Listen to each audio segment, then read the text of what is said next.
সম্মানিত দিনী ভাই বোন, ইবাদতের জগতে ভিন্ন ধরনের ব্যতিক্রম বিরল ইবাদত হলো সলাত। সলাত এমন একটি ইবাদত যার উপরে নির্ভর করে অন্যান্য ইবাদত।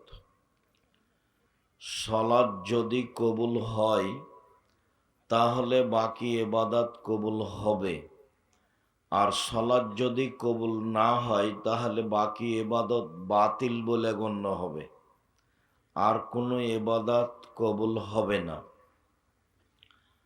হ্যাঁ, এ কথাই ঠিক যে ইবাদতের জগতে সবচেয়ে দামি ইবাদত হলো সিয়াম, রোজা, যার বিনিময় জান্নাত। কিন্তু সলাত যদি কবুল না হয় তাহলে বিচারের মাঠে সিয়াম বাতিল বলে গণ্য হবে। এ কথাই ঠিক যে হজ একটি বড় ইবাদত। হজ যদি কবুল হয়ে যায় তাহলে লোকটা হয়ে যায় সেই দিনের মতো যেদিন তার মা তাকে জন্ম দিয়েছে, নিষ্পাপ হয়ে যায়। এরপরেও যদি তার সলাত না থাকে বা কবুল না হয় তাহলে তার হজ বাতিল বলে গণ্য হবে। ইবাদতের জগতে সবচেয়ে শক্তিশালী, ক্ষমতাধর, পাওয়ারফুল ইবাদত হলো দান। দান সবচেয়ে শক্তিশালী ইবাদত। দান মানুষের অসুখ বিসুখ দূর করতে পারে, দান মানুষের বিপদ আপদ দূর করতে পারে, দান কবরের শাস্তি বন্ধ করতে পারে, দান মরা মানুষের পাপকে মিটিয়ে দিতে পারে, দান আল্লাহর রাগকে মিটিয়ে দিতে পারে, দান বিচারের মাঠে মানুষের জন্য ছায়া হিসাবে আসবে যেদিন মানুষের আর কোনো ছায়া থাকবে না। ইবাদতের জগতে সবচেয়ে ভিন্ন ধরনের শক্তিশালী ইবাদত হলো দান। ও একটা থেকে আরেকটা ঘটাতে পারে যা অন্য কোনো ইবাদত পারে না।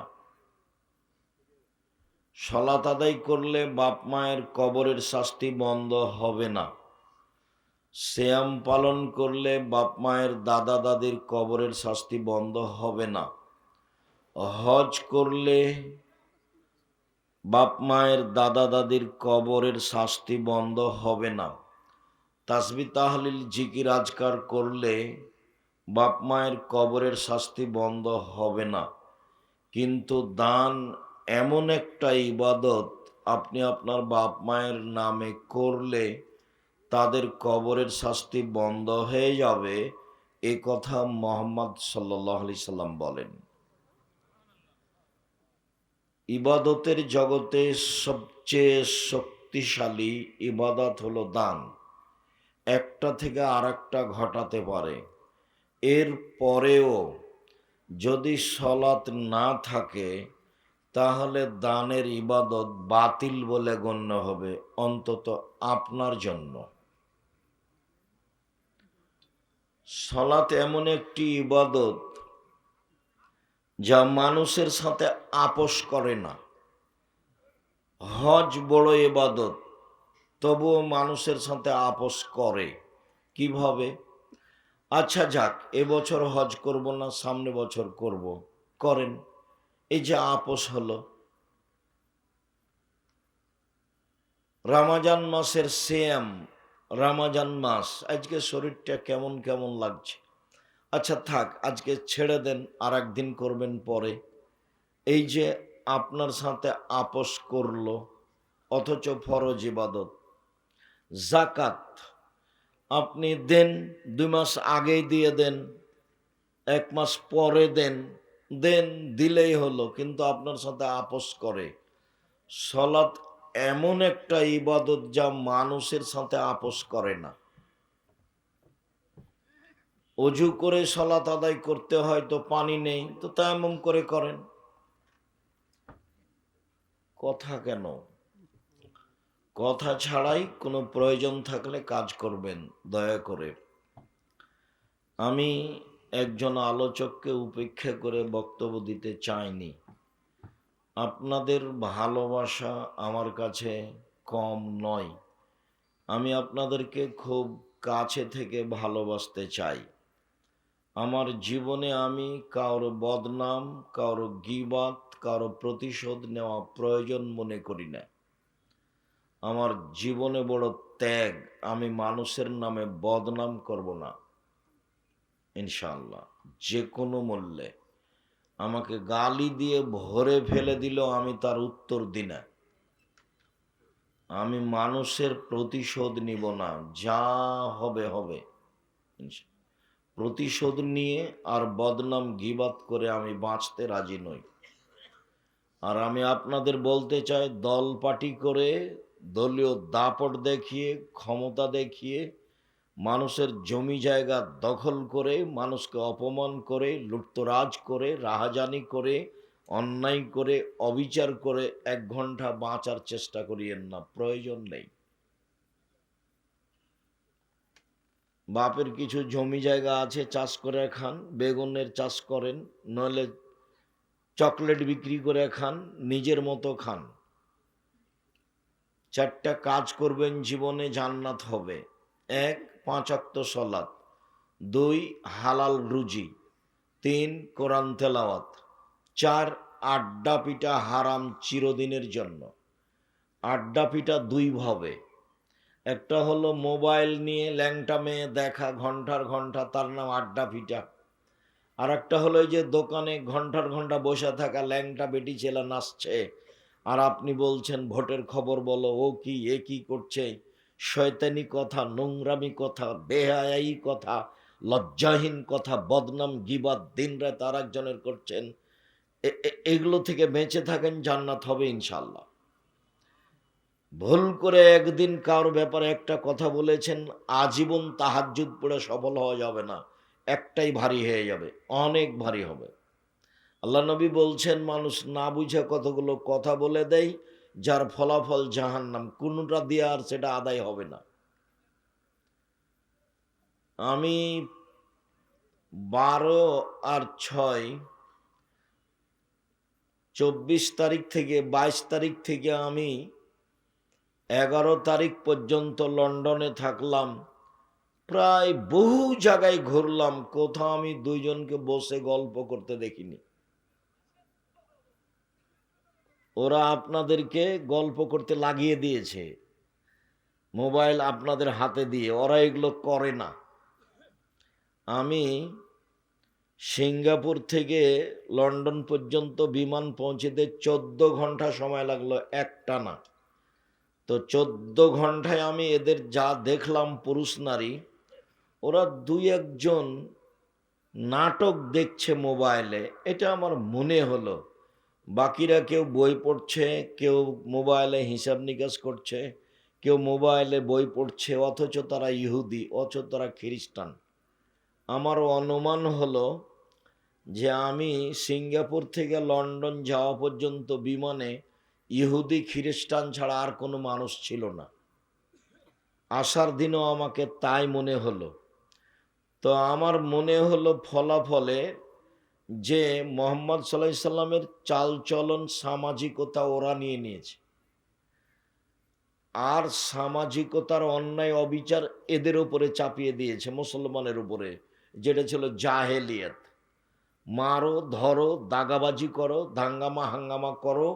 বাঙালিরা এখন বলছে, বাংলাদেশের লোক, যে এখন বিবাহ করলো চাঁদা দিতে হবে। এই বিবাহ করবি কেন, চাঁদা দে আগে। নোংরামি কত! ছেলে মেয়ে কেন মানুষ করছেন? আপনাকে তো আমি কোনোদিন ভালো বলিনি। আপনাকে দেখলে আমাকে খারাপ লাগে যখন আপনি বলেন না রাস্তাঘাটে, আহাল পরিবারের সামনে, ছেলেটা আমার খুব মেধাবী, গোল্ডেন পেয়েছে, ছেলে আমার খুব ভালো রেজাল্ট করেছে, ছেলে আমার বুয়েটে রুয়েটে পড়ে, বড় ডাক্তার করব, বড় ইঞ্জিনিয়ার করব। ভালো, বড় ডাক্তার ওই সব কোম্পানির ওষুধ লিখে যে কোম্পানি তাকে টাকা দিয়েছে। তা আপনি ওকে মানুষ করলেন কেন? ও তো পশু, ও তো গরু ছাগল। বুঝেও বুঝে না ওরা, অন্তর আছে বুঝে না, দেখেও দেখে না ওরা, চক্ষু আছে দেখে না, শোনেও শোনে না ওরা, কান আছে শোনে না। উলাইকা কালানাম, তারা পশু প্রাণীর মতো, তারা গরু ছাগলের মতো, তারা কুকুর শ্রীগালের মতো, বালহুম আযাল, বরং তার চেয়ে খারাপ। আপনার ছেলে ডাক্তার হওয়ার পরে, ভালো ঔষধ জানার পরে, অন্য কোম্পানি টাকা দিয়েছে মর্মে যদি ঔষধ লিখে থাকে, তাহলে কুকুরের চেয়ে খারাপও। ওকে কেন মানুষ করেছেন? ওকে কেন মানুষ করেছেন? কে বলল ও মেধাবী? জাতির কি করতে পারে? প্রত্যেক দিন বাংলাদেশে সকালে উঠে বাংলাদেশের ছেলে মেয়ে বলছে, ও কালিমা তোমার আকাশ, ও কালিমা তোমার বাতাস। আপনার ছেলেও বলছে। ওকে মানুষ করেছেন কেন? পশু প্রাণী করে। কালকে জাতির সামনে বলবে। ঠাকুর আবার কে? ঠাকুরের গান আমি মুসলিম, আমার মুখে কেন? আমি মুসলিম চির রণবীর, মরণকে করি না ভয়, মরলে শহীদ, বাঁচলে গাজী আবু ভাই ওমর সমান। ঠাকুরের গান বন্ধ করতে হবে। ঠাকুর বাঙালিদের শত্রু, ঠাকুর ঢাকা বিশ্ববিদ্যালয়ের শত্রু, ঠাকুর মুসলমানের শত্রু। ঠাকুর যেদিন, মুসলমান যেদিন ভারত বাংলাদেশ পাকিস্তানে ইংরেজদের হাতে লজ্জিত, অপমানিত, লাঞ্ছিত, জেল হাজতে, সেদিন ঠাকুর লন্ডনে মুচ পাকায়। সেই ঠাকুরের গান আমার ছেলে বলে। আমি এই জন্য ছেলে মানুষ করেছি। আমার ছেলে ঠাকুরের গান বন্ধ করবে। এদেশের চাঁদাবাজির, লুটতরাজ, অরাজকতা, অন্যায়, অবিচার, রাহাজানি বন্ধ করবে। সেই জন্য আমি ছেলে মানুষ করেছি। তার নাম মেধা ভালো। কি দেখাতে চান আপনি? দিনরাত বলেন স্বামী স্ত্রী, মানুষের সামনে গল্প করেন, এর সামনে গল্প করেন, ওর সামনে গল্প বলেন। মেয়ে আমার মাস্টার ডিগ্রি পাস, মেয়ে আমার বড় ডাক্তার, মেয়েরা আমার অমুক জায়গাতে পড়ে, ঢাকা বিশ্ববিদ্যালয় পড়ে, অমুক। কি বলতে চান আপনি? কি দেখান? আমি আপনাকে আপনার ছেলে মেয়েকে পশু প্রাণী প্রমাণ করতে না বললে সালাম দিয়ে নেমে চলে যাব। 30 বছর থেকে বলছি, জাতির কল্যাণের জন্য ছেলে মানুষ করেন। দাগাবাজ কেন? দকাবাজ কেন? শয়তান কেন? চাঁদাবাজ কেন? চাঁদা দিয়ে উঠে বা কেন? কেন চাঁদাবাজি করবে? ভিক্ষা করে খাবে। জয়পুরহাট বাড়ি, ভিক্ষা করতে হবে কেন? এক জমিতে 3 বার চাষ হয়, ভিক্ষা করবে কেন? দাগাবাজি করবে কেন? ধোকাবাজি করবে কেন? আর একজনের পিছু ঘুরে বেড়াও কেন বেটা? আর একজনের পিছনে ঘুরে বেড়াও কেন? কেন ওভাবে বলতে থাকো? মুখের চরিত্র ফুলের মতো পবিত্র। বেটা জানো ওর চরিত্র তো শয়তান। কি করে বুঝলে তুমি ফুলের মতো চরিত্র? তো আর একজনকে মেরে রেখে যাই। তোমাদের নেতার বয়স ছিল 45, কত ঘন্টা? 45 মিনিট। জুলুম দেখো না কাকে বলে? ফেরাউনের সময় ছিল 3-4 মিনিট। এই মরলো, এ ডুবলো, এ ডুবলো, তারপর নেই। আধ সামুদ দেখতে দেখতে নেই। দেখবা খুলনার অঘোষিত সম্রাট এরশাদ শিকদার মেয়ের মাথায় হাত দিতে পারেনি। খুলনার অঘোষিত সম্রাট এরশাদ শিকদার রাতে রাতে কুয়েত দখল করেছিল প্রেসিডেন্ট সাদ্দাম। এমনি নিরুপায় দেশ থেকে চলে যেতে হয়েছে। কোনো পথ ঘাট থাকেনি। ক্ষমতা দেখাবা না, ভিক্ষা করে খাও। ভিক্ষা করে খাওয়া কোনো? দিন মজুরি করে খাও। দিন মজুরি করে খাওয়া কোনো? চকলেট বিক্রি করে খাও। আমি চকলেট বিক্রি করে খেতে বলিনি। আমি যখন বলেছি চকলেট বিক্রি করে খাও, তখন বলেছি যে লোন নিয়ে ব্যবসা করো না, কম পয়সা দিয়ে ব্যবসা করো। এ কথা বলেছি। চকলেট বিক্রি কি দুনিয়াতে ব্যবসা? আর কোনো ব্যবসা নাই? কলা আছে, জুতা স্যান্ডেল আছে, কাপড় আছে, অল্প পয়সার ব্যবসা আছে। যখন আল্লাহ রসুল পয়সা উপার্জনের কথা বললেন, তখন বললেন 1 দিন মজুরি, 2 চাকরি, 25 দিনে টাকা শেষ হবে। আর দিন মজুরি মানে সন্ধ্যায় টাকা শেষ হবে। 3 জমি চাষ, মানে সমান সমান না হয় লস। 4 ব্যবসা। তখন আল্লাহ রসুল বললেন, এই শোনো, সত্যবাদী ব্যবসায়ীরা, বিশ্বস্ত ব্যবসায়ীরা নবীদের সাথে জান্নাতে থাকবেন।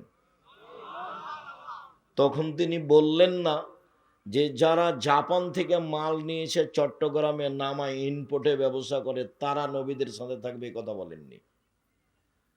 যারা চকলেট বিক্রি করে তারা নবীদের সাথে থাকবে, এ কথা বলেননি। তিনি বলেছেন সত্যবাদী বিশ্বস্ত ব্যবসায়ী যারা, তারা নবীদের সাথে জান্নাতে থাকবেন। আবারও বলছে, পৃথিবীর ব্যবসায়ীরা শোনো, ইন্না তিজারাত এহজরুল কিদওয়াল হালাব, ব্যবসাতে মিথ্যা কথা চলে আসে, কসম চলে আসে, অতএব ফাশুবহু সাদকা, দান করে এটা মিটিয়ে দাও। তো ব্যবসাও একটা পয়সা উপার্জনের পথ, চাকরিও একটা পয়সা উপার্জনের পথ। উনি নিজে মানুষকে চাকরি দিয়েছে, বলেছেন এই বেতন তোমার 600, কথার কথা। এর মধ্যে যদি কারো 5টা টাকা নেও সেটা হবে আত্মসাৎ, মানে ঘুষ নিবা না। তিনি দিন মজুরি হিসাবে মানুষকে কাজ করতে বলতেন, তিনি নিজে ব্যবসায়ী ছিলেন। তো দিন মজুরির কোনো প্রশংসা করলেন না, খালি বললেন যে ঘাম শুকানোর আগে তাকে টাকা দিয়ে দাও, টাকা দিয়ে দাও, টাকা দিয়ে দাও দিন মজুরকে। ব্যবসা খুব সাবধান, চাকরি খুব সাবধান।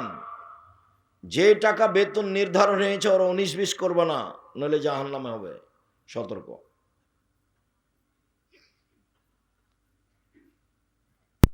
জমি চাষ করো কেন? ওতে অন্তর শক্ত হয়ে যায়। এসব জিনিস কঠিন জিনিস, গরু ছাগলের পিছনে থাকতে হয়, ভীরু হয়ে যায়। নিন্দা করছে ব্যবসা। এই সত্যবাদী ব্যবসায়ীরা শোনো, বিচারের মাঠে নবীদের সাথে থাকতে বাবা, ইব্রাহিমের সাথে থাকার সুযোগ হবে সত্যবাদী। আমি বলিনি এ কথা মোহাম্মদ সাল্লাল্লাহু আলাইহি সাল্লাম বলেছে। অথচ উপার্জনের পথ 4টে: 1 দিন মজুরি, 2 চাকরি, 3 জমি চাষ, 4 ব্যবসা। ব্যবসা করে খান, দাগাবাজি করেন কেন? চাঁদাবাজি করেন কেন? আপনার ছেলে চাঁদাবাজি করে কেন? আপনার ছেলে জাতির জন্য বোঝা, ও মানুষের মায়েরা খায়, ও দল করে, ও দাপট দেখায়, মানুষকে জেল হাজতে দেয়, ক্ষমতা দেখায়। ওটা করে কেন আপনার ছেলে? ওকে এই জন্য মানুষ করেছেন? ও কি পড়েছে ছাই? পশু প্রাণীর মতো দুনিয়াতে মানুষের প্রতি সাদা অন্যায় করে বেড়াই। বলছিলাম সম্মানিত দিনী ভাই বোন, দান শক্তিশালী ইবাদত, এর পরেও যদি সলাৎ কবুল না হয় তাহলে তার দান বাতিল বলে গণ্য হবে। ইবাদতের জগতে ভিন্ন ধরনের বিরল ইবাদত সলাৎ। অজু করে সলাৎ আদায় করতে হয়, পানি নেই, তায়াম্মুম করে করতে হবে, মাটি নেই, অজু তায়াম্মুম ছাড়াই সলাৎ আদায় করতে হবে। কেবলার দিকে মুখ করে সলাৎ আদায় করতে হয়, কেবলা বোঝা যায় না, এমনিতেই পড়তে হবে। দাঁড়িয়ে সলাৎ আদায় করতে হয়, দাঁড়িয়ে থাকা যায় না, বসে থেকে করতে হবে। বসে থাকা যায় না, শুয়ে থেকে করতে হবে।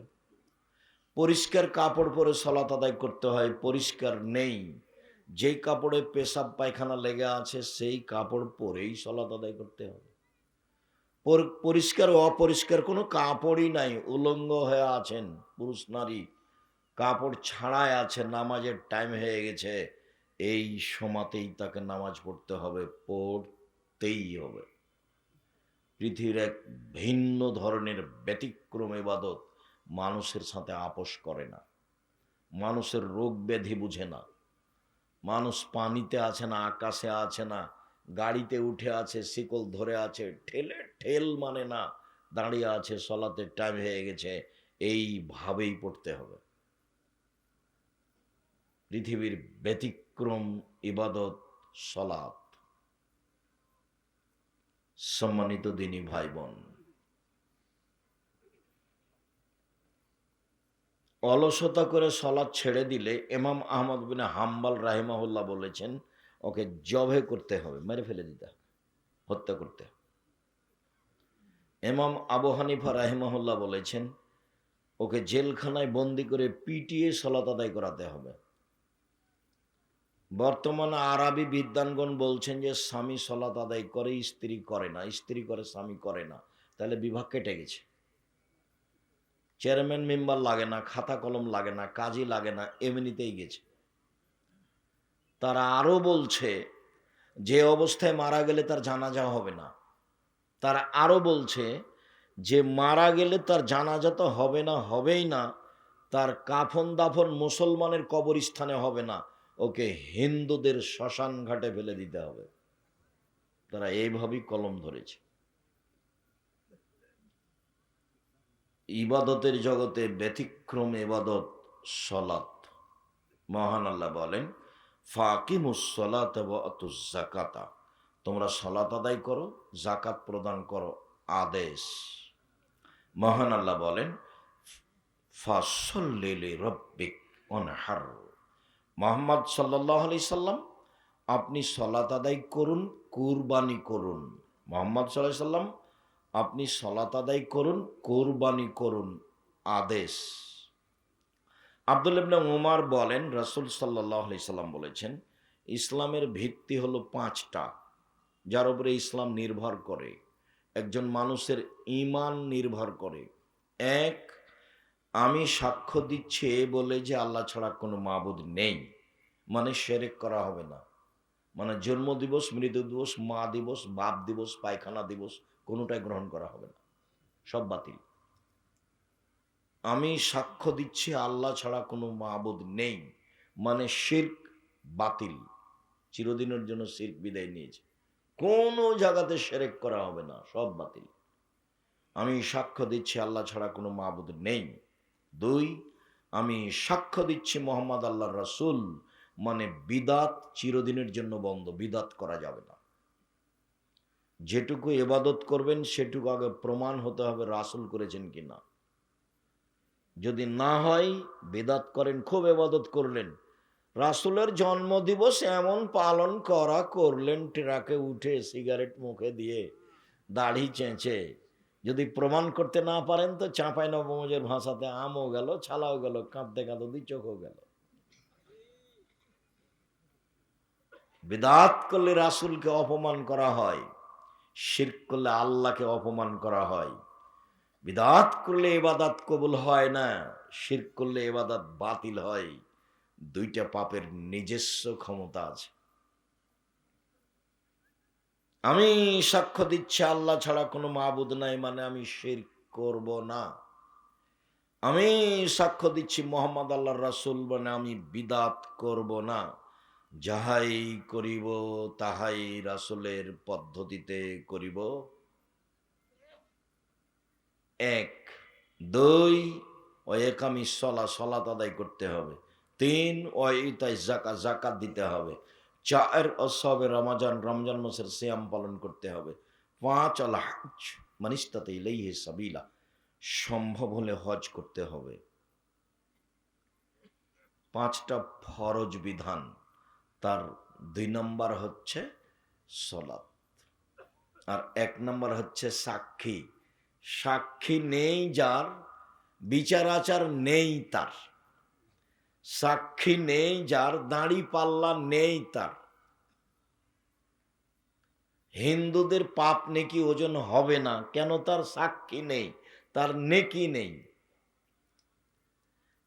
ইহুদিদের পাপ নেকি ওজন হবে না, কেন? তার সাক্ষী নেই, তার নেকি নেই।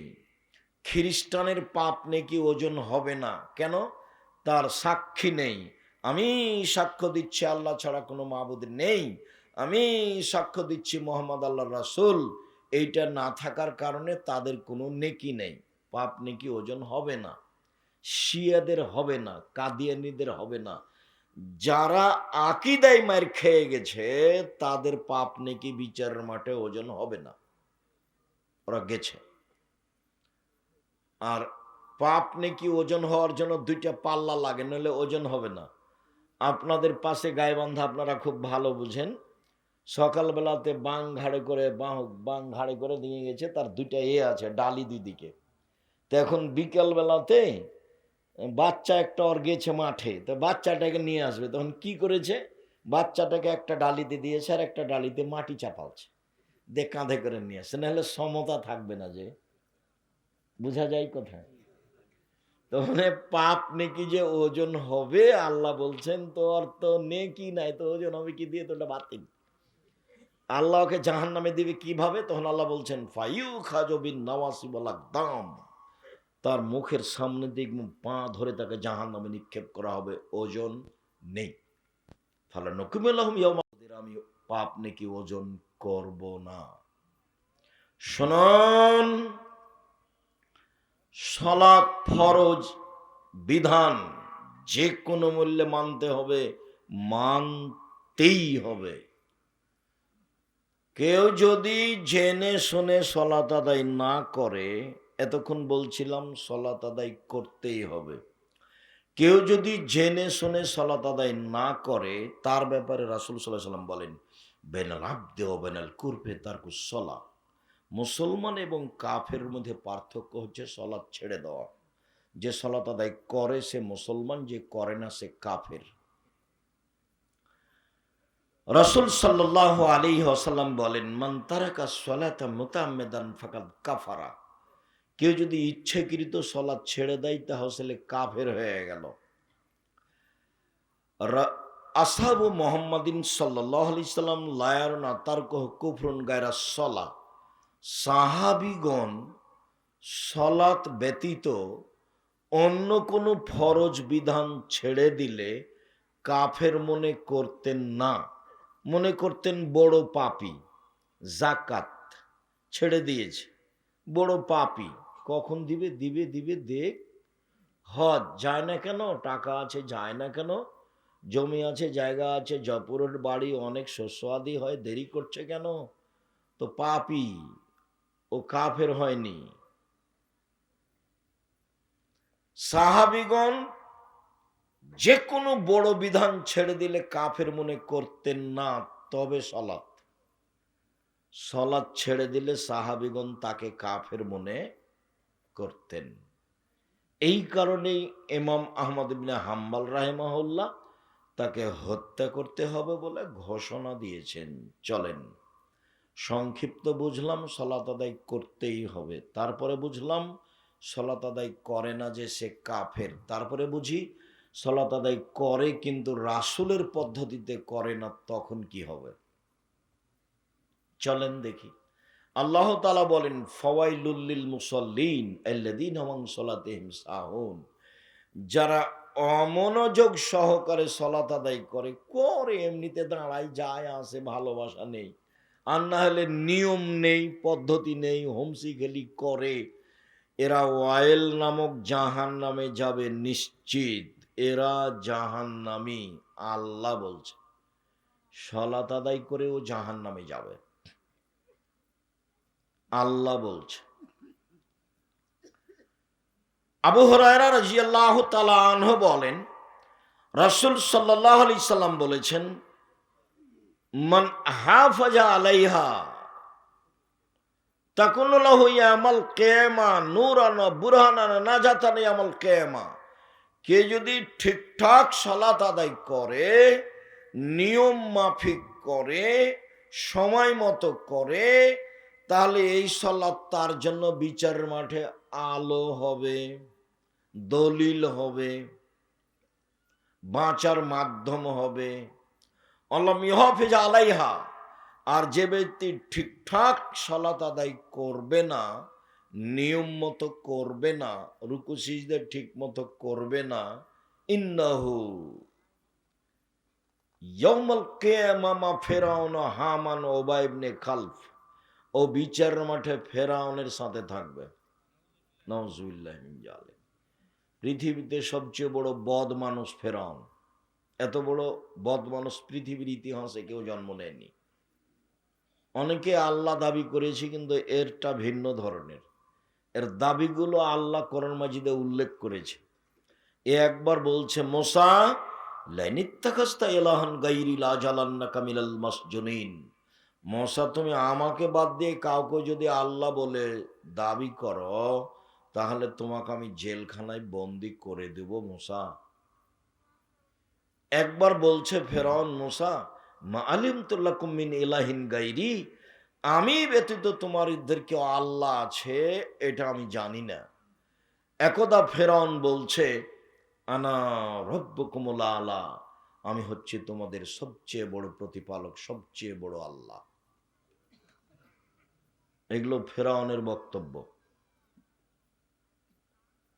আমি যখন মিশরে ফেরাউনের লাশের পাশ দিয়ে ঘুরছিলাম, তখন বলছিলাম, তুমি কি সে ফেরাউন যে বলছিলে যে আমি আল্লাহ? আসলেই কি তুমি? আল্লাহ ভালো জানে। কতদিন সাগরে থাকলো, কে উঠালো, তারপর এখানে নিয়ে আসলো, হতেও পারে। আল্লাহ বলেছেন, আলিয়াউমা নুনাজ্জিকা বিবাদানিকা লিতাকুনা লিমান খালফাকা আয়া। ফেরাউন, তোমার লাশটা আমি চিরদিনের জন্য রেখে দিলাম। কিয়ামত পর্যন্ত তোমার লাশ মাটিতে খাবে না, পানিতে খাবে না, কোনো জীবজন্তু খাবে না, পোকা খাবে না। কিয়ামত পর্যন্ত তার লাশ থেকে যাবে। এ কথা আল্লাহ তাআলা বলেন। তথা আল্লাহ বলেন, তাকে দেখে মানুষ নিদর্শন উপদেশ গ্রহণ করবে। আমি সালাত আদায় করলাম আর এরকম হলো অবস্থা, দুঃখিত। একজন সাহাবী মসজিদে ঢোকে 2 রাকাত সালাত আদায় করে আল্লাহ রাসূলকে বললেন, আসসালামু আলাইকুম।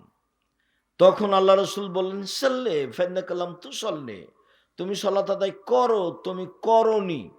লোকটি আবার সালাত আদায় করলো, আল্লাহ রাসূলকে সালাম দিল।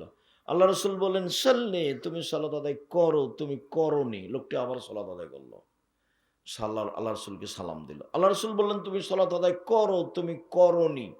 তখন লোকটি বলছে, আল্লিমনি কাইফা উসাল্লি, এর চেয়ে ভালো করে সালাত আদায় করতে পারবো না, কিভাবে করতে হবে বলে দেন।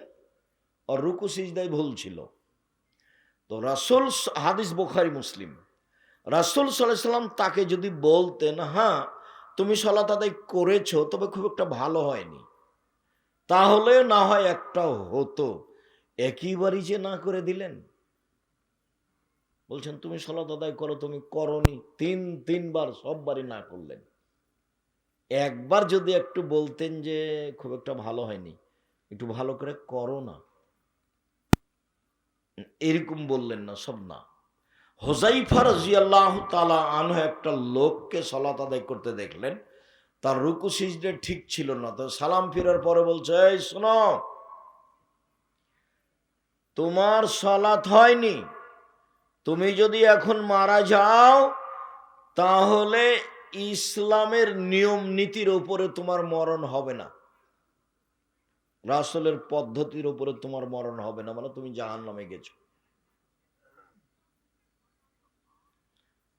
একদিন আল্লাহ রাসূল বলছেন, আসওয়াউ সারিক, সবচেয়ে বদ চোর, সবচেয়ে খারাপ চোর। গরু চুরিও চোর, তবে সবচেয়ে খারাপ চোর নয়, হাত কাটা যাবে। টাকা চুরিও চোর, তবে সবচেয়ে খারাপ চোর নয়, হাত কাটা যাবে। সবচেয়ে খারাপ চোর হলো মাইয়াসরিকু মিন সলাতিহি, যে সলাত চুরি করে। তো সাহাবীগণ বলছেন, কাইফা ইয়াসরিকু মিন সলাতিহি, মানুষ আবার সলাত চুরি করতে পারে? আল্লাহ রাসূল, সলাত কিভাবে চুরি করতে পারে, এইটা কেমন হলো? তখন আল্লাহ রাসূল বললেন, মাল্লাম ইউতিম রুকুআহু ওয়ালা সুজুদাহা, যে ব্যক্তি রুকু সিজদা ঠিক মতো আদায় করলো না, সেই হলো সলাত চোর। তাহলে সব গিয়ে দাঁড়াচ্ছে সলাতের উপরে। সম্মানিত দিনী ভাই বোন, সলাত এমন একটি ইবাদত যার উপরে নির্ভর করে অন্যান্য ইবাদত। আবু হুরায়রা রাদিয়াল্লাহু তাআলা আনহু বলেন, রাসূল সাল্লাল্লাহু আলাইহি সাল্লাম বলেছেন, আউয়ালু ইসল ইয়াউমাল কিয়ামা, আউয়ালু বিআবদ ইসল আবদ ইয়াউমাল কিয়ামা সালাত। বিচারের মাঠে মানুষকে প্রথমে জিজ্ঞাসা করা হবে সালাত সম্পর্কে। ফাইন সালাহাত সালাহুল্লাহু সায়রা আমালিহি, যদি তার সালাত টিকে যায়, সব ইবাদত টিকে যাবে। যদি সালাত না টিকে, ফাইন ফাসাদাত ফাসাদাল্লাহু সায়রা আমালিহি, তাহলে সব আমল বাতিল বলে গণ্য হবে। হজ, যাকাত, দান খায়রাত, সিয়াম, তাসবিহ তাহলিল, কোরআন তেলাওয়াত, সব বাতিল। আনাস রাদিয়াল্লাহু তাআলা আনহু বলেন, রাসূল সাল্লাল্লাহু আলাইহি সাল্লাম বলেছেন, as-সালাতু সালাসাতু আফলাসিন, সালাত 3 ভাগে বিভক্ত। আত-তাহুরু সুলুসুন, রুকু ওযু হলো 3 ভাগের 1 ভাগ। আর রুকু সুলুসুন, রুকু হলো 3 ভাগের 1 ভাগ। ও সুজুদ সুলুসুন, সিজদা হলো 3 ভাগের 1 ভাগ। ফামান আদাহা বিহাক্কিহা, যে ব্যক্তি এইগুলো সব ঠিকঠাক করে আদায় করলো, অজু রুকু সিজদা, তাহলে কবেলাত সলাতহু, তার সলাত কবুল করা হবে। কবুলের সায়রা আবলিহি, সব আমল কবুল করা হবে। ওয়াইন রুদ্দাত আলাইহি সলাতহু, যদি সলাত তার উপরে প্রত্যাখ্যান করা হয়, যা তোমার সলাত হয়নি, রুদ্দা আলাইহি সায়রা আলিহি, তাহলে সব আমল বাতিল বলে গণ্য হবে। এ কথা মুহাম্মদ সাল্লাল্লাহু আলাইহি সাল্লাম বলেন। ধীরস্থির রজু ও ধীরস্থির রুকু, ধীরস্থির সিজদা, বাস। সুন্দর অজু, তাড়াহুড়া করে অজু করবেন না, সুন্দর অজু। আল্লাহ রসুল একথা বলছেন, শোনো আমি কি বলে দেব তোমাদের একটা কাজের কথা, যাতে পাপ মিটে যায়, মান বেড়ে যায়। একটা আমলের কথা বলবো যাতে পাপ মিটে যায়, মান বেড়ে যায়। হ্যাঁ, খুব তো ভালো কথা, বলেন বলেন, কি সেটা? পাপ মিটে যাবে, মান বেড়ে যাবে। তখন আল্লাহ রসুল বলছেন, শোনো, এক, সুন্দর করে অজু করলে পাপ মিটে যাবে, মান বেড়ে যাবে। দুই, পায়ে হেঁটে মসজিদে গেলে পাপ মিটে যাবে, মান বেড়ে যাবে। তিন, সলাতের পরে সলাতের অপেক্ষা করলে, এক সলাত আদায় করেছি আবার কখন যাব মসজিদে, তার অপেক্ষায় থাকলে পাপ মিটে যাবে, মান বেড়ে যাবে। একদা আল্লাহ তাআলা আমাদের নবীকে বলছেন, মোহাম্মদ হাল তাদরি ফিমা ইয়াকতাসিমুল মালাউল আলা, মোহাম্মদ আপনি বলতে পারেন ওপরে কি নিয়ে হইচই হচ্ছে?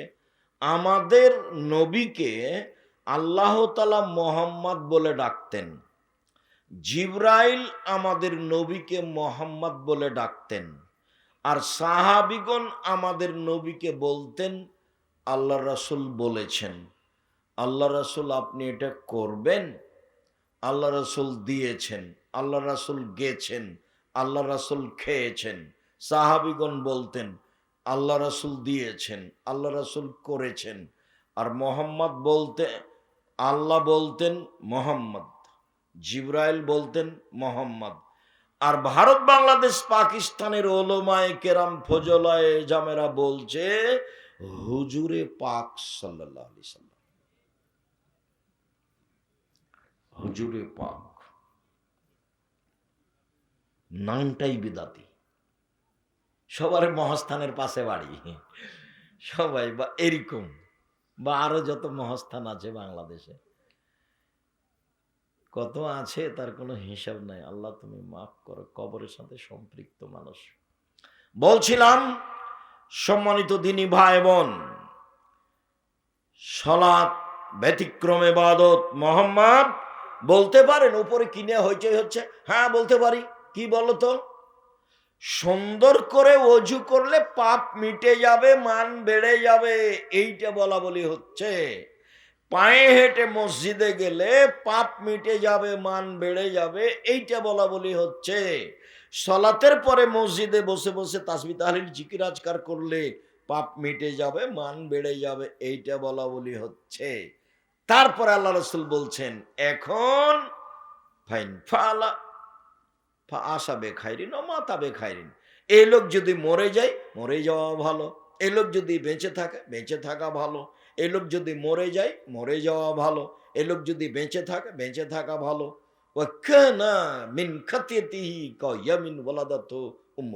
তারপরে লোকটা ওই দিনের মতো হয়ে যায় যেদিন তার মা তাকে জন্ম দিয়েছেন, নিষ্পাপ হয়ে যায়।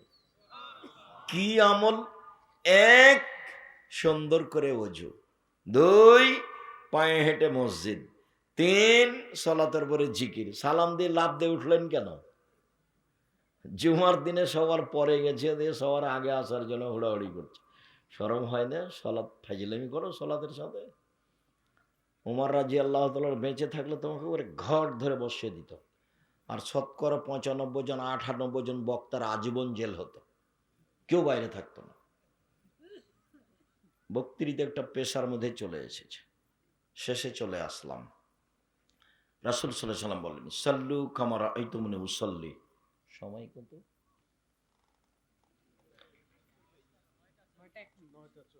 সাল্লু কামা রাআইতুমুনি উসাল্লি। পৃথিবীর মানুষ সালাত আদায় করো যেভাবে আমাকে সালাত আদায় করতে দেখছো, এটা আদেশ, বুখারী মুসলিম।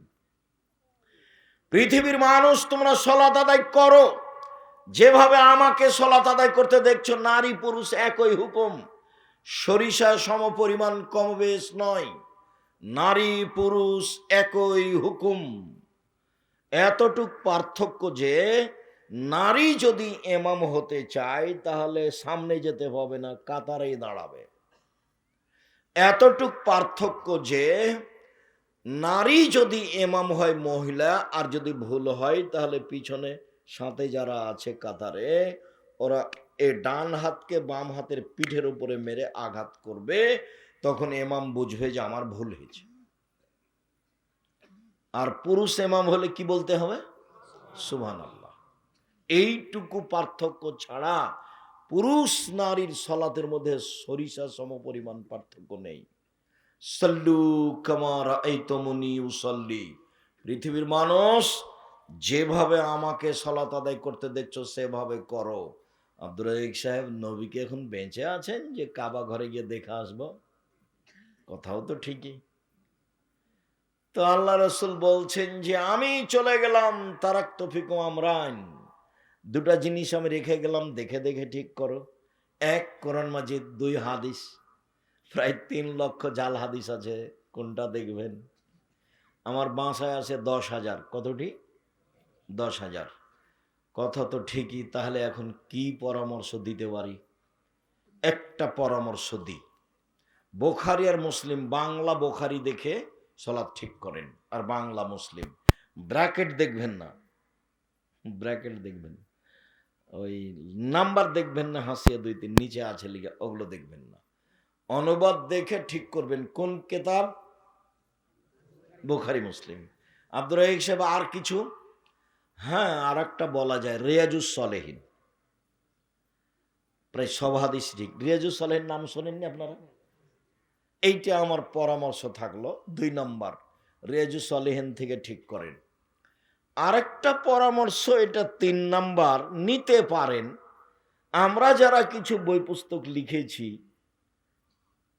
আমিরে জামাত ডক্টর আসাদুল্লাহ আল গালেব লিখেছেন, আরো অনেকে লিখেছেন। আমিও ভাঙাচুরা করে, ছেঁচড়া মেছড়া করে, কোনো রকম করে চাঁপাইনবাবগঞ্জের ভাষাতে, আপনি যেন পড়লেই বুঝতে পারেন, একটুকু যেন অস্পষ্ট না থাকে, তাই একবারে হাতে নাতে, কি ওকে বলে, খড়ি, হাতে খড়ি দিয়ে অক্ষরে অক্ষরে হুবাহু রাসূলের হাদিস দিয়ে সলাৎটা বাস্তবায়ন করেছি। তার নাম রাসূল সাল্লাল্লাহু আলাইহি সাল্লামের সলাৎ বনাম প্রচলিত সলাৎ। এটা আমার পরামর্শ। 1 নম্বরে কি দেখতে বললাম? বোখারি মুসলিম। 2 নম্বরে রিয়াজুস সলেহিন। আর 3 নম্বরে পরামর্শ থাকলো, আমাদেরটা দেখতে পারেন, খুব সহজ সরল করে চাঁপাইনবাবগঞ্জের ভাষাতে লেখা আছে, একবারে হাতে নাতে সুন্দর করে, বুঝতে একটুকু অসুবিধা হবে না, কঠিন মনে হবে না। যেভাবে বক্তব্য শুনছেন কাছাকাছি এইরকমই। 1 বছর একদিন একটা লোককে দেখতে দিয়েছিলাম, তো বলছে আমি সময় পাইনি আপনার বই দেখার। তখন আমি বলছি, হ্যাঁ, চাঁপাইনবাবগঞ্জের ভাষাতে লিখবো, যা হবে, মানুষ বুঝলেই হলো। মানুষ, আমি যেটা বলতে চাচ্ছি সেটা মানুষ বুঝলেই হলো। দেখেন, ভালো হবে। অন্য পদ্ধতিতে সলাত আদায় করে সলাত হবে না, দুনিয়া একদিকে গেলেও হবে না। সবাই যদি কাবা ঘরে গিয়ে 3 ফুট পর পর দাঁড়াই, তো রাসূলের পদ্ধতি নয়। 3 ফুট পর পর দাঁড়ালে আল্লাহ রসুলকে আবার দুনিয়াতে আসতে হবে, এসে বলতে হবে, পৃথিবীর মানুষ, করোনা টরোনা যাই হোক, এখন তোমরা 3 ফুট পর পর দাঁড়াতে পারো। আর যেহেতু কিয়ামত পর্যন্ত তিনি আর কোনোদিন আসবেন না, কাজে এটা হবে না। আল্লাহ আকবার, সলাতে দাঁড়ানোর সময় এরকম করবেন না, আল্লাহ আকবার, এটা বাতিল। আল্লাহ আকবার, এটা করবেন না, এটাও বাতিল। আল্লাহ আকবার, এটা করবেন না, এটাও বাতিল। কি করতে হবে? কাঁধ সামনাসামনি, আল্লাহ আকবার। আর একটু, অনেক হাদিস, কানের লতি সামনাসামনি, একটু উঁচু করেন 2-3 ইঞ্চি, আল্লাহ আকবার, তাহলে বাতিল হলো আল্লাহ আকবার। বাতিল হলো আল্লাহ আকবার, বাতিল হলো আল্লাহ, এটা একটা চলবে না। সব কাঁধ সামনাসামনি, কাঁধের লতি সামনাসামনি, কত হাদিস নিবেন। আল্লাহ আকবার বলার পূর্বে পেশাব পায়খানার কাজ থাকলে সেরে আসবেন, সুন্দর করে ওযু নিবেন। পেশাব পায়খানায় বসার সময়তে বলবেন বিসমিল্লাহ আল্লাহুম্মা ইন্নী আউযু বিকা মিনাল খুবুসি ওয়াল খাবায়েস। তাহলে শয়তান লজ্জায় স্থান দেখতেও পাবে না, ক্ষতি করা তো বহু দূরের কথা। উঠার সময় বলবেন গোফরানাকা। পাকা টয়লেটে ঢোকার সময় বলবেন না, ঢোকে কোনো তাসবিহ তাহলিল জিকির আজকার করতে পারেন, কোনো সমস্যা নেই। যখন পেশাব পায়খানার জন্য বসতে যাচ্ছেন তখন বলবেন বিসমিল্লাহ আল্লাহুম্মা ইন্নী আউযু বিকা মিনাল খুবুসি ওয়াল খাবায়েস। উঠে গেছেন পানি খরচ করে, এখন তাসবিহ করেন, বিসমিল্লাহ বলে ওযু করেন, কোনো সমস্যা নেই। টয়লেটে ঢুকলে এগুলো করা যাবে না, এগুলো কথা নয়। কখন করা যাবে না? যখন দোয়া পড়ে বসেছেন তখন থেকে দোয়া পড়ে উঠা পর্যন্ত করা যাবে না তাসবিহ তাহলিল জিকির আজকার। বোঝা যায় না কথা মনে হয়? জি। ভালো পরিষ্কার টয়লেট হলে ভিতরে বসে আপনি তাসবিহ বিসমিল্লাহ কোনো জিকির করলে কোনো সমস্যা নেই। পেশাব পায়খানা চলাকালীন চলবে না। পানি দিয়ে পবিত্রতা অর্জন করবেন, ঢেল টিস্যু পেপার নয়। পানি নয় তখন ঢেল টিস্যু পেপার, সেটা ভিন্ন কথা। ঢেল টিস্যু পেপার নিয়ে 40 কদম হাঁটবেন না, এটা নোংরামি। আর পায়ের উপরে পা উঠাবেন না, এটা বেহায়াই। খক খক করে কাশবেন না, এটা আর একটা বেহায়াই। অতই যদি পবিত্র হওয়া লাগে আপনাকে, তো আপনার বউ কেন একদিনও হয় না? শুধু একাই জান্নাতে যেতে চান? আপনার বউ ঢেল নিয়ে 40 কদম হাঁটুক, পায়ের উপরে পা উঠাক, তখন আর একজন বলবে ও আব্দুল রাজাক সাহেব এটা যে দেখতে কেমন কেমন লাগবে। তা আপনি যখন ঢেল নিয়ে হাঁটেন তখন মহিলার চোখে যদি পড়ে তো তাকেও কেমন কেমন লাগে।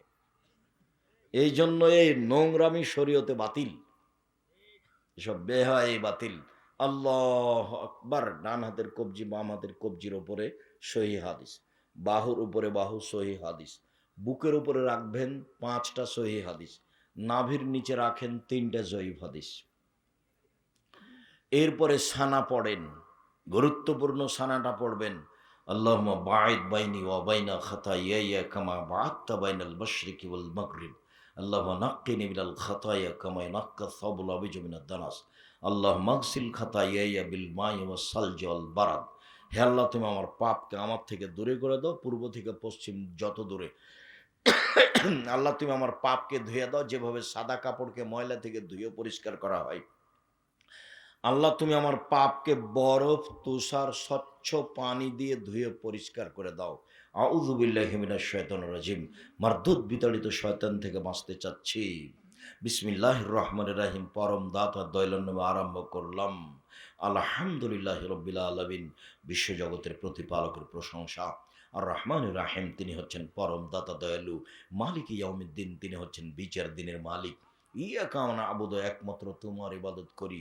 ওয়াইয়াকা নাস্তাইন, একমাত্র তোমার সাহায্য, তোমার কাছে সাহায্য চাই। তুমি আমার একটা কথা শোনো। অনেক প্রশংসা করলাম তোমার, তুমি আমার একটা কথা শোনো।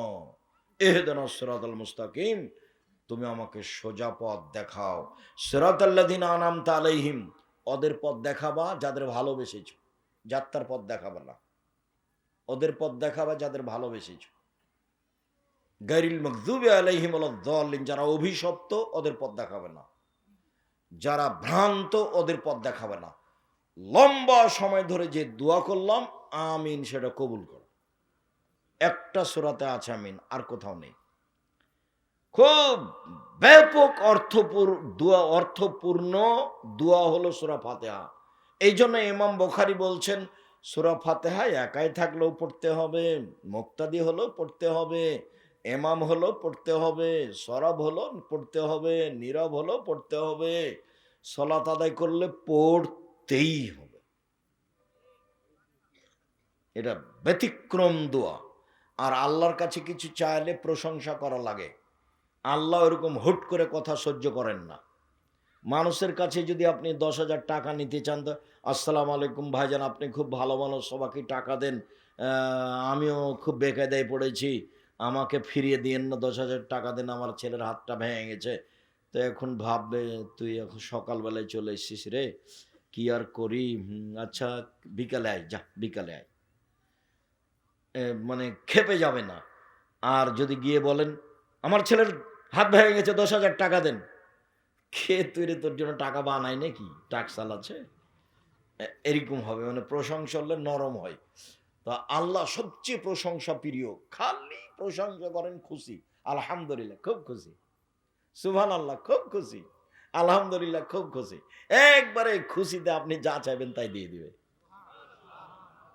বলছে ফাতেমা হাতে ব্যথা, চাকি টানতে আটা করা যায় না, ফাতেমা তাসবিহ কর, তাসবিহ করো, সুবহানাল্লাহ আলহামদুলিল্লাহ আল্লাহ আকবার করো। আরে কাজ একটা আর বলছেন আর একটা। বুঝতে পারেননি ভাইজান? দাবি বাপের কাছে একটা, আর বাপ বলছে আর একটা। ও হলো এটা, হ্যাঁ তাসবিহ করো সব হয়ে যাবে। মূসা বললেন যে আল্লাহ বলছেন এই মূসা ফেরাউনের কাছে যেতে হবে, আমার মুখে সমস্যা, আমি ভালো করে কথা বলতে পারি না, আমি যেতে পারবো না। তো বলছে এই দোয়া পড়ো, রব্বিশ রাহ লি সাদরি ওয়াসসির লি আমরি ওয়াহলুল উকদাতাম মিন লিসানি ইয়াফকাহু কাওলি, ঠিক করে দিচ্ছি, তবু আমি যেতে পারবো না। ফেরাউনের পক্ষ থেকে আমার উপর একটা অভিযোগ আছে, আমি এক থাপ্পড়ে মানুষ মেরেছি, ও আমাকে মেরে দিবে, বলে সেটা আমি দেখব, হ্যাঁ আমি তোমার সাথে আছি, সেটা আমি দেখব। বলছে আমার একাই যেতে সাহস হয় না, আমার ভাইকে সাথে দিতে হবে। তো দিয়েছে, ঠিক গেছে, গিয়ে প্রথমেই স্বাধীনতা, এই জন্য আব্দুল্লাহর বক্তব্যে দেখবেন আগে স্বাধীনতা লাগবে, নেই পরায়ণ হতে হবে, সত্যবাদী হতে হবে, নেতা হলে দেখানোর বক্তব্য স্বাধীনতা। গিয়েই বলছেন বানি ইসরায়েলকে ছেড়ে দেন, ওকে গোলাম হিসেবে রেখেছেন কেন? তখন ফেরা বলছে কে রে তুই রে, তোকে আমি আমার বাসায় বহুদিন শিশুকালে লালন পালন করিনি, এক, দুই, তুমি বহু বছর আমার মাঝে থাকনি, তিন, তুমি যা করেছ তা করেছ, তুমি তো এক থাপ্পড়ে মানুষ মেরেছ, তুমি বড় অকৃতজ্ঞ। তখন মূসা বলছেন জি, আমি এক থাপ্পড়ে মানুষ মেরেছি, তখন আমি ভুল পথে ছিলাম, আপনার ভয়ে আমি দেশ ছেড়েছি, আমার প্রতিপালক আমার প্রতি দয়া করেছেন, আমাকে জ্ঞানে গুণে পূর্ণ করেছেন, আমাকে নবী করেছেন, তুমি আমার প্রতি অনুগ্রহ করেছ, বাল্যকালে লালন পালন করেছ, লালন পালন করে তুমি খোটা দিয়েছ, তুমি বড় অকৃতজ্ঞ স্বৈরাচার, সীমা লঙ্ঘন করেছ। মুখের উপরে বললেন মূসা। তখনই ফেরাউন গরম হয়ে গেল, একটার পর একটা পদক্ষেপ নিল, মুখের উপরে বললেন স্বাধীনতা লাগবে, নেতা হবেন মিথ্যা কথা বলে ওটা হবে? আর একজনের অধীনে থেকে নেতা হওয়া যায়? মুসা আলাইহিস সালামকে আল্লাহ মুসা বানাবেন, সেই জন্য ওই মিশরের সবচেয়ে বড় মানুষের, ধনী মানুষের বাড়িতে রেখেছেন। কার বাড়িতে? ফেরাউনের বাড়িতে। স্বাধীন চেতা মানুষ, লোক ফেরত দেন, বানি ইসরাইলকে ছেড়ে দেন। প্রথম কথা, তুই কে? মুসা নও তুমি? তুমি আমার বাড়িতে শিশুকালে ছিলে না? তোমাকে আমি লালন পালন করে, এলো খোটা, এটা একটু পরে মুসা আলাইহিস সালাম বলবেন, এই তুমি আমাকে খোটা দিয়েছো, তুমি আমার প্রতি অনুগ্রহ করে খোটা দিয়েছ। বিসমিল্লাহির রহমানির রহিম, পরম দাতা দয়ালু, আরম্ভ করছি। কুল হুয়াল্লাহু আহাদ, হে নবী আপনি বলুন আল্লাহ এক, আল্লাহুস সামাদ, তিনি নিরপেক্ষ মুখাপেক্ষীহীন, লাম ইয়ালিদ, তিনি কাউকে জন্ম দেননি, ওয়া লাম ইয়াকুল লাহু কুফুয়ান আহাদ, তার সমকক্ষ কেউ নেই। আল্লাহু আকবার। ওই পর্যন্ত হাত উঠিয়ে আপনি রুকুতে যান। রুকুতে যাওয়ার পূর্বে কয়েকটা কথা, হাত দুটি রডের মতো সোজা থাকবে, আঙ্গুলগুলো খোলা খোলা থাকবে, হাঁটু চেপে ধরে থাকবেন, মাথা উঁচুও হবে না নিচুও হবে না, একবারে সোজা হয়ে থাকবে পিঠের লম্বা হাতটা, হাত রডের মতো সোজা হয়ে থাকবে, হাত, মাথা উঁচুও হবে না নিচুও হবে না। বলেন সুবহান কুদ্দুসুন রব্বুল মালাইকাতুর রূহ, যতবার পারেন বলেন। সুবহান রব্বিল আযীম, যতবার পারেন বলেন। সুবহানাজিল জাবরুতি ওয়াল মালাকুতি ওয়াল কিবরি ওয়াল আজমা, যতবার পড়েন বলেন। সুবহানাকা আল্লাহুম্মা রাব্বানা ওয়া বিহামদিকা আল্লাহুম্মা ইগফিরলি, যতবার পড়েন। 3 বার 5 বার 10 বার একটাও ঠিক নয়, যা পারেন পারেন, এ না হলে একবার করে চলে যান। সাহাবী বলছেন আল্লাহ রাসূল রুকুতে ছিলেন সূরা বাকারা পড়ার সমান। নেন তাহলে রাসূল সাল্লাল্লাহু আলাইহি ওয়াসাল্লাম কত লম্বা সময় রুকুতে ছিলেন। এবার উঠেন, সামি আল্লাহু লিমান হামিদা, ওই পর্যন্ত হাত উঠিয়ে হাতটা একবারে সোজা ছেড়ে দিবেন, একবারে আর বুকে মাপবেন না, সোজা ছেড়ে দিয়ে বলবেন সামি আল্লাহু লিমান হামিদা রব্বানা লাকাল হামদ হামদান কাসিরান তাইয়িবান মুবারাকান ফি। আল্লাহ ওই লোকের প্রশংসা শুনলো যে তার প্রশংসা করলো, খুব তার প্রশংসা, মঙ্গলময় তার প্রশংসা, বরকতময় তার প্রশংসা, মিলা সামাতে আকাশ পরিমাণ প্রশংসা, মিলা লার্জ জমিন পরিমাণ প্রশংসা, মিলা মা বাইনাহুমা আকাশ জমিনের মধ্যে যে ফাঁকা রয়েছে সেই পরিমাণ প্রশংসা, মিলা মা শেতা মিন শাইন বাদ। কত যে তুমি চাও, যত চাও তত তোমার প্রশংসা। কত আর বলি, আরো অনেক দোয়া আছে, দাঁড়িয়ে দাঁড়িয়ে বলবেন। তারপরে সিজদায়, সিজদায় যাওয়ার পূর্বে আপনার সাথে জরুরি কয়েকটি কথা। রাসূল সাল্লাল্লাহু আলাইহি সাল্লাম বলেন, আমাকে 7 হাড়ের উপরে সিজদা করতে বলা হয়েছে। নাক কপাল এক, কোনটা আগে কোনটা পিছে এটা কথা নয়, মাটিতে লেগে থাকবে দুটাই। নাক কপাল এক, 2 হাত 3, 2 হাঁটু 5, 2 পায়ের বৃদ্ধাঙ্গুল 7, এই যে 7। সিজদায় গিয়ে 5 উল্কাবেন না, নাহলে হয়ে যাবে 6, সাবধান। তারপরে বললেন, আমাকে চুল জড়িয়ে নিতে নিষেধ করা হয়েছে আর কাপড় জড়িয়ে নিতে নিষেধ করা হয়েছে। সলাত সময় কাপড় খুলে দিবেন হাত, আর প্যান্ট উপরের দিকে জড়াবেন, নিচের দিকে হারাম, কাবিরা গুনাহ।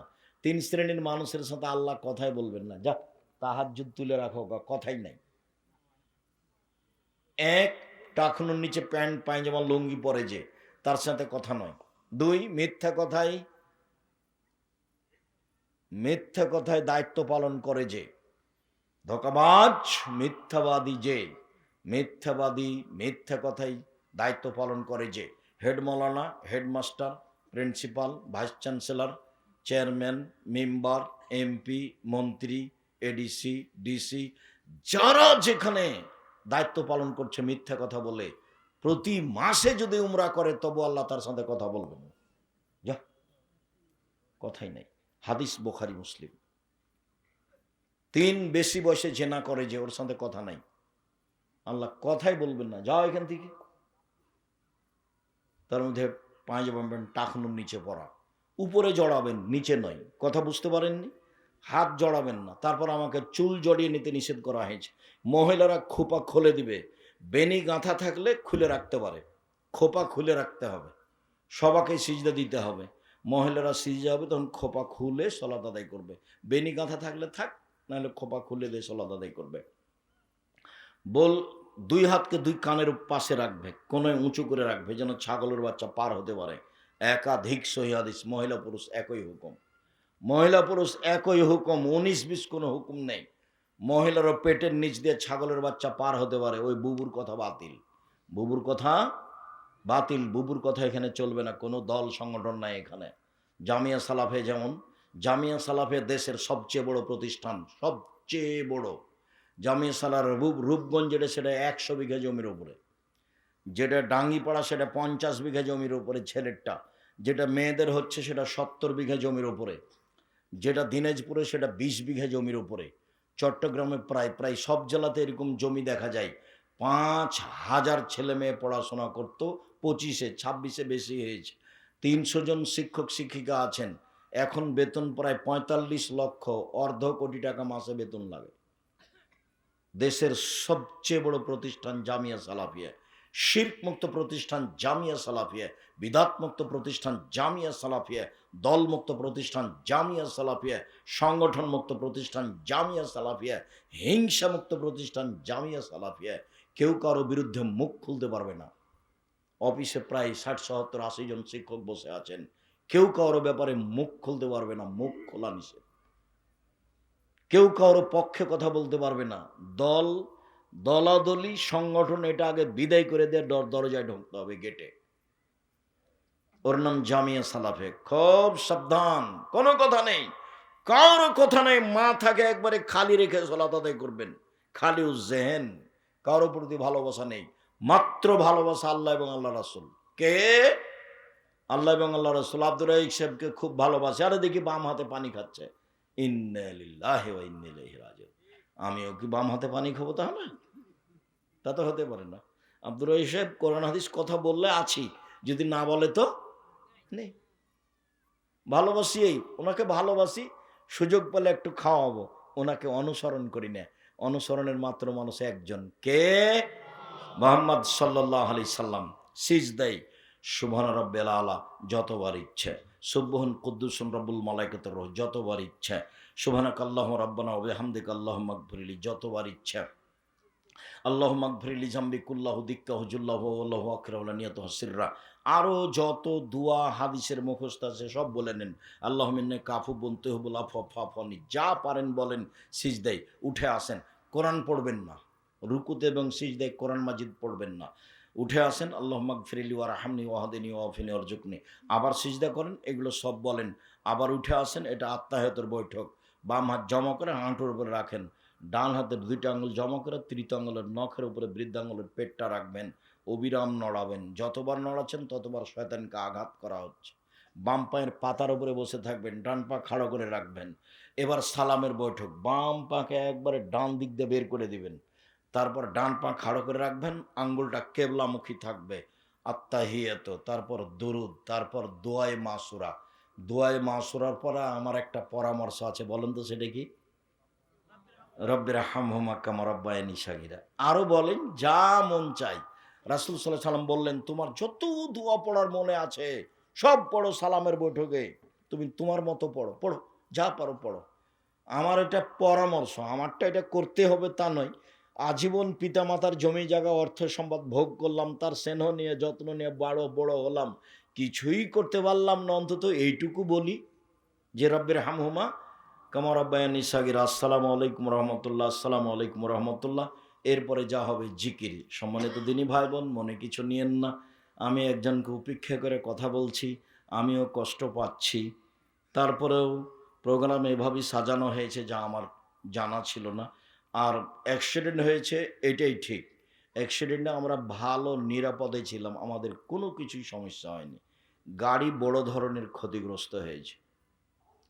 আল্লাহ আমাদের যারা মারা গেছে তুমি তাদের কবরের শাস্তি মাফ করো। আমরা যারা অসুস্থ তুমি তাদের আরোগ্য দান করো।